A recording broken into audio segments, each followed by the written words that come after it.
Did you know that grief lies to us all day long? On this episode, we're going to share 3 of the biggest lies that will keep you stuck in your grief and what you can do instead. Enjoy. Hey, welcome back to our Good Grief Couch. My name's Ryan. This is my wife, Kaylee. If you haven't met us and this is your first episode tuning in, we're grateful to have you with us. Yeah, so stoked. And welcome to our lounge room.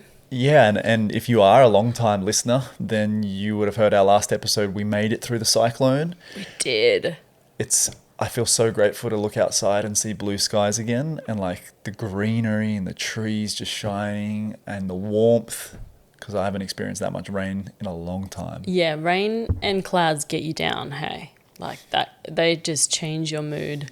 Do they not change yours? Well, yeah, How long could you last in just cloud?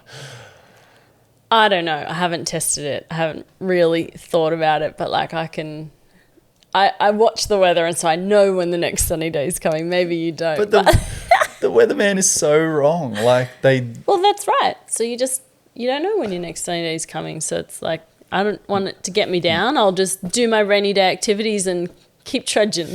I think that's a horrible way to live. But we made it through the cyclone. Look, guys, God protected us. There were trees falling to our left, to our right, in front of us, behind us. That's no exaggeration. Yeah, no joke. We were bringing in our Weber, our barbecue, because we thought if a tree falls out the back, like we want to protect our barbecue. So we're bringing this thing in and we hear, and honestly, Ryan and I thought we were going to get taken out. Yes. This thing fell about 10 to 15 meters from us and it was a big boy. Big tree. Yeah. About easily like 30 meters tall, these trees, after they're broken. So we're grateful to be still sitting here with you all. Yeah, to tell another story. And it was International Women's Day on the weekend. It was. Which also coincides with the anniversary of your mum's passing, yeah, which was 13 years. It was 13 years. But also that day we gained a new niece. So... And my first niece, I became a blood uncle. Yeah, your blood uncle.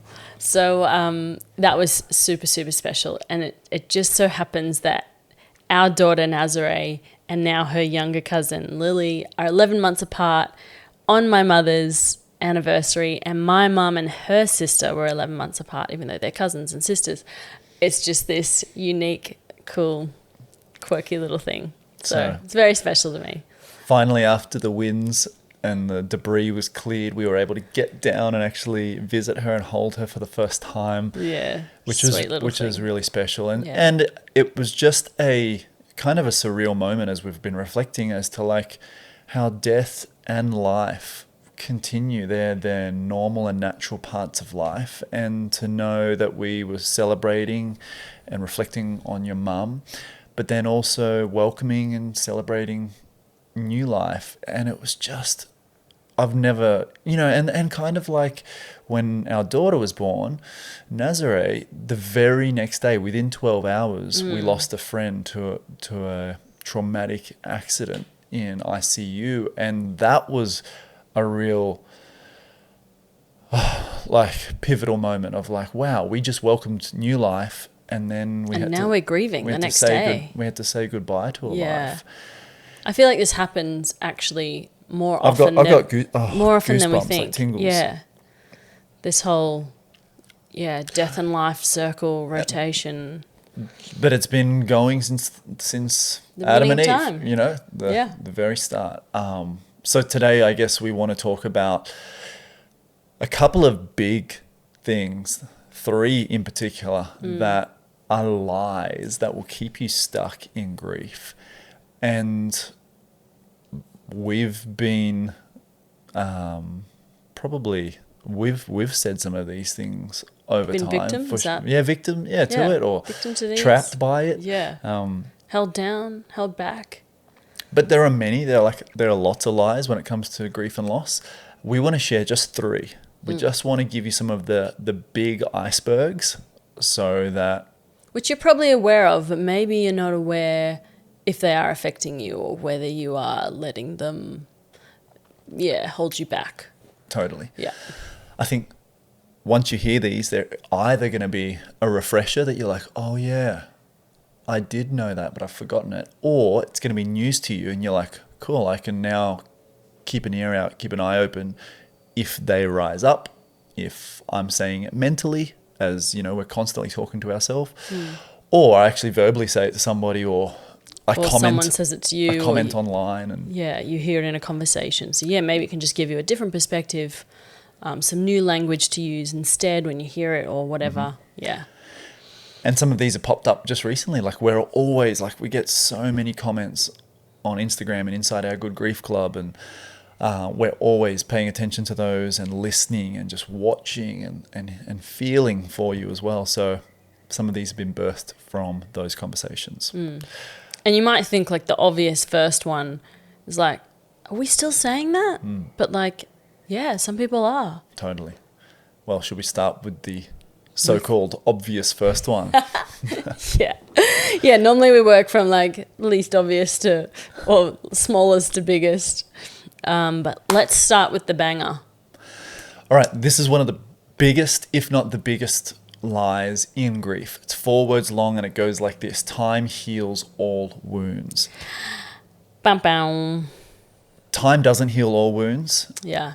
We know that after 13 years of grief, but I can tell you what does heal all wounds, and that is God. He is our comforter. He is our healer. But 100%. I will add a caveat that healing and those wounds don't necessarily heal in the way that we expect and beg God to.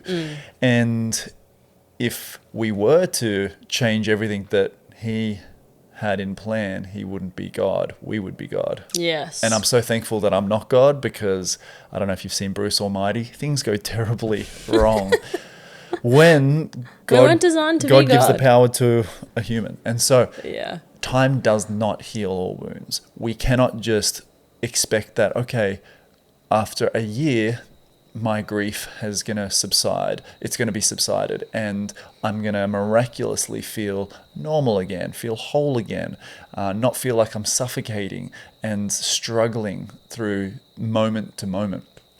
Or 5 years down the track, I'm going to feel like my old self again. Time is not going to do that for you. If anything, left to time, grief is only going to accentuate and get far more complex, and it's going to work its way into other areas of your life, relationships, your career, your ability to find hope and joy, your connection with God, and it's going to affect those in a negative way. Where from what we know through grief and through the thousands of people in our community is that when we allow grief to outwork itself fully and properly in our lives, it can have a really powerful effect on all of those areas in a great way. And I kind of feel like the wound, might get smaller, but then it kind of turns into a scar. And so it's kind of like a battle scar, grief, you always have this scar that reminds you. And what was my train of thought there? Well, here's the thing about wounds, right? I'm not the best in the kitchen, right? And you're always helping me turn the temperature down on that and use this and that. And so you told me to get something out of the oven once, and I remember getting it and I burnt myself. And for those who have had this experience, man, it scalded and it burnt like something crazy. And I had to tend to it, and then it left a scar. And initially it was quite painful, but over time and over treatment, okay, both of those things, the scar didn't fully erase itself, but the pain minimized. Yes. And the scar was less noticeable because we treated it with the right things. Yeah. And without a doubt, this is what I was thinking, without a doubt, you're going to, if you're still here on this earth, you're going to experience more grief. And then that wound gets reopened. And so, just like we were saying, there is this cycle of grief and loss. And so I just don't think that, if you're still in the time element on earth, in eternity, no time, you are going to experience more and more of these cycles. And so it's pretty much guaranteed you're going to experience more grief and more loss. And so time doesn't necessarily heal all wounds. It almost is a polar opposite. It brings more wounds. Totally. And I guess we just get better at moving forward with them and knowing how to operate. Totally, yeah, and process them in different ways. But what I'd also just share off the back of this is that, like, yes, we might process maybe our first experience of grief. We might do that really well. But then the next time we experience grief and loss, it will trigger completely different emotions and experiences that may catch you off guard simply by the fact that you thought you had a great hold on grief because the first time you actually processed it quite well. But man, as we've experienced all the people and family and the loss that we've been through, pets, like you name it, it catches us off guard because there's different angles and emotions. And I've actually spoken to many people in our community, in our club, who have said, oh, this second or third grief has actually brought up more pain from the first grief that I thought I dealt with, but I actually didn't. And uncovered it. Yeah. Totally. Yeah. I either like just made myself busy or, thought I was doing okay. Yep. But then once Dad died, then I realized how much I missed Mum as well. And, so. Well, the perfect example in my world that caught me so off guard was, Dad died traumatically. 11 years later, my brother's puppy died traumatically. It's not even my puppy. I loved Kahlua, the corgi, but I was rocked and I couldn't quite understand why. And Sean, my psychologist, he just said, well, the brain doesn't see the loss as an event. Your brain sees colors, and maybe it's not the right time to go into it right now, but the connection of my brain was picking up that it wasn't the relationship between Dad and a puppy. It was the relationship between traumatic loss. Yes, it was another dose of traumatic loss. Yes. So again, that wound has just opened up again. Totally. Yeah. So, but different losses. Yeah. Okay.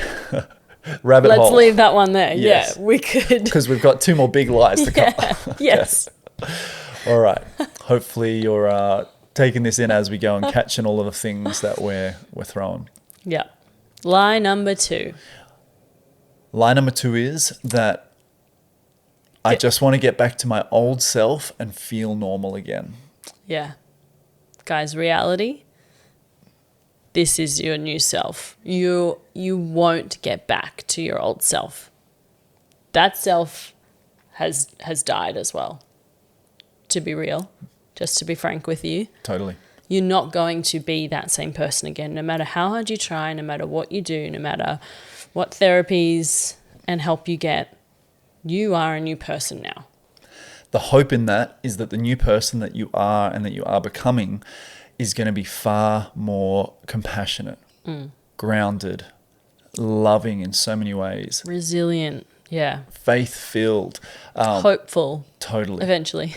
And that might not feel like it right now. Yeah. But after taking so many people through this process, and ourselves included, to see what comes out the other side, it's almost like the transformation of a caterpillar to a butterfly.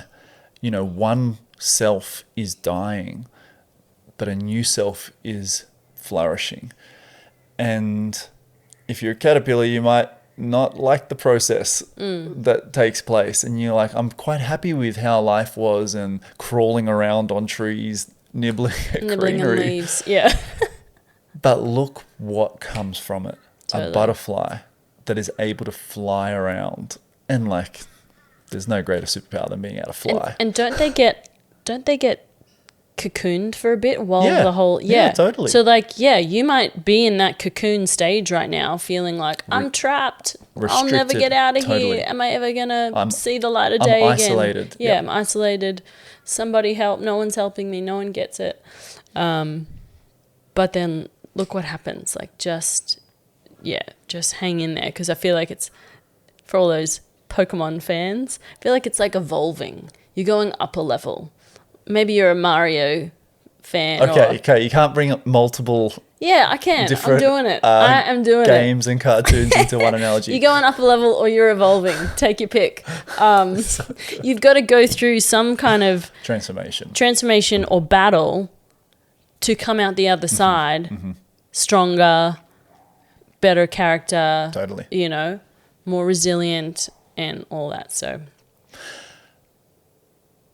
a long time ago, in an old friend circle at an old church, I had someone say to me, and they weren't happy about it, and they said, Ryan, you've changed. And they weren't happy. And they said, you've changed. And I just said, isn't that the point? right. Isn't that the point of life, for us to grow and to change? Yeah. I don't want to be stuck with my 18-year-old self, my 15-year-old self, or even my 30-year-old self. I want to continue growing. And maybe that's for someone to hear today, that the goal is change. Unfortunately, though, through loss, that goal gets brought forward in quite an unexpected way that we didn't choose.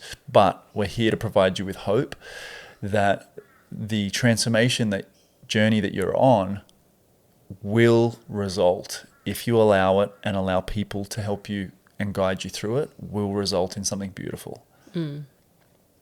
So good. Number 3? Go for it. Oh, okay. Number 3. No one understands how I feel. Guys, there are millions of people around the world grieving at any one time. There's going to be someone that knows how you feel, but you probably are more feeling isolated, and maybe you don't have community around you who have grieved themselves and who have been in a similar sort of situation. So, and what I would say is that if you've been saying no one understands how I feel, I truly believe that's one of the lies from the pit of hell, to be honest, because the enemy's plan, the devil's plan, and I'm going to be frank, and our friend and minister Christine, she says all the time, she'll say, Ryan, the devil hates your guts. yeah.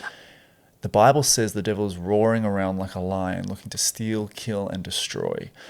And when we admit and vocalize that no one understands how I feel, it's the enemy's plan to isolate you. Just like in the plains of Africa, a lion will isolate its prey before it attacks.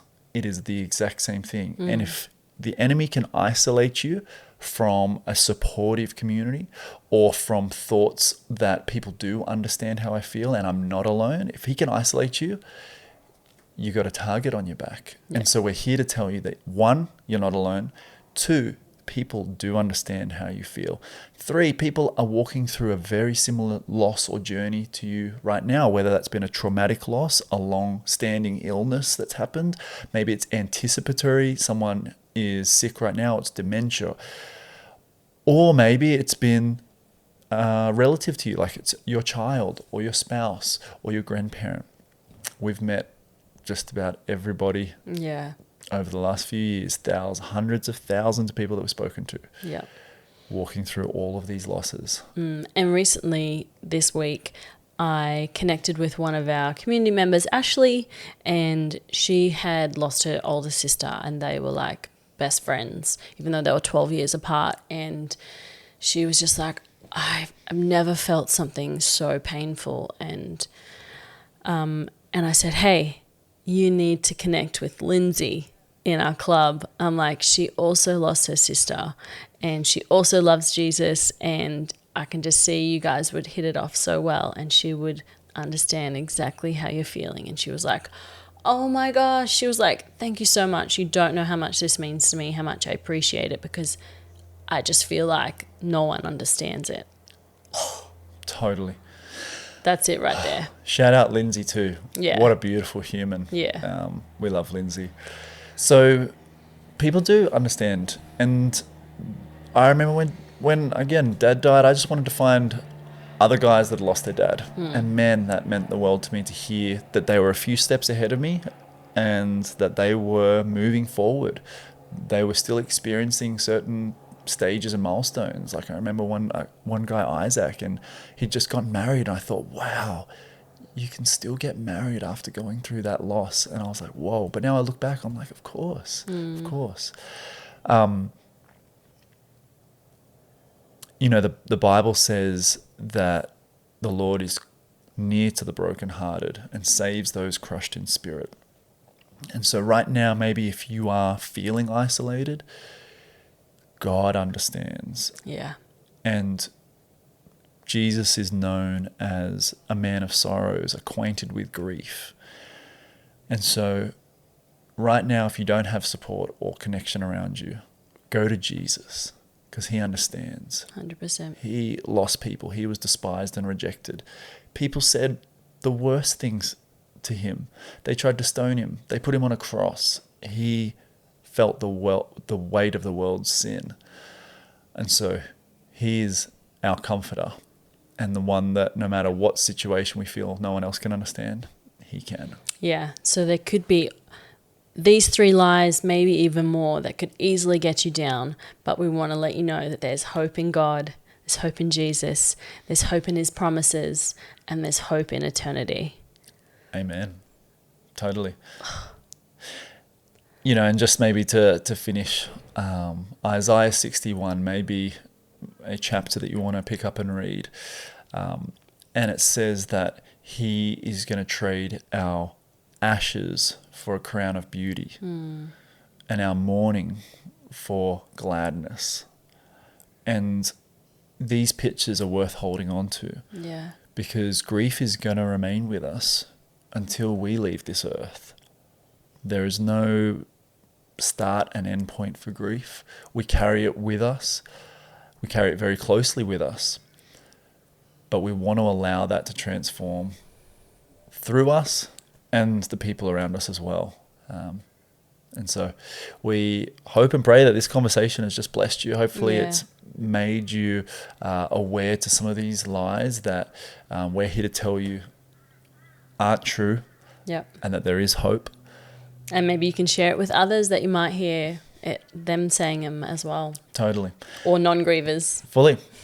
So until next time, if this episode's been helpful for you, just leave us a rating. That would be all that we ask, because it helps us share this message with more people just like you, who are walking through grief just like us as well. And so until next time. Thanks for being here. Big love. Ciao.